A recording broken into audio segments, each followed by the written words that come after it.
philosophy is an odd thing.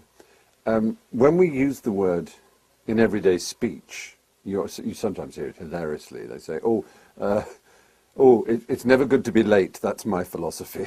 You think that's a generous ascription of that rather dull precept to call it a philosophy. But it's odd how philosophers, generally speaking, at least the ones I've read or the ones I value, don't have, in that sense, a philosophy. There is no particular Socratic or Nietzschean or Kantian way to live your life. They don't offer ethical codes and standards by which to live your life. They don't offer a philosophy to follow. They just simply raise an enormous number of questions, mostly.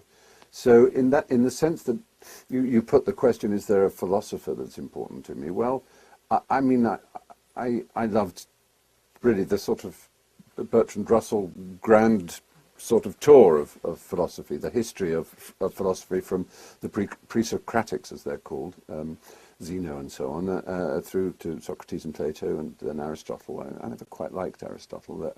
I think that's partly, although he was obviously a genius and a brilliant, and he invented logic, so what's not to like? I think it was his influence on the medieval mind was probably rather pernicious and unfortunate, and all those categories and things. But when it opened up with, I suppose, Spinoza but then Kant really in the Enlightenment era. Oh, and actually Locke, I did like Locke. He was a fine philosopher.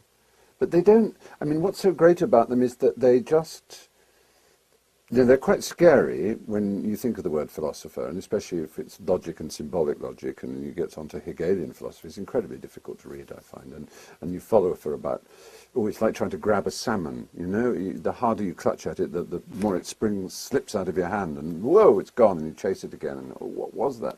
And you feel very stupid. But I think the beauty of questioning and simplicity that you get from Kant in particular, I think, is just amazing, because it's like they say of simple mathematical laws, that make fractals. The tiniest little elegant observation about or question about something just spins out these immensely complex things that make you rethink everything.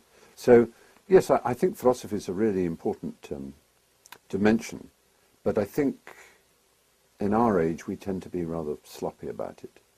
We either think Buddhism is philosophy, which or some sort of Eastern thing about being nice and spiritual, and that'll do, which is fine. I mean, obviously I believe in kindness and niceness and lots of spiritual things, but the real intellectual rigor and quest of logic is something that I'm afraid takes incredibly hard work, and we live in an age in which hard work is, if not actively deprecated or denigrated, it is run away from or ignored. It's sort of, people frown at you and say, well, that's a bit dull and stupid. Why can't we just short-circuit it and talk about, like, spirit? Well, yeah, you can say spirit, but if you think that's philosophy, and if you think that's good enough,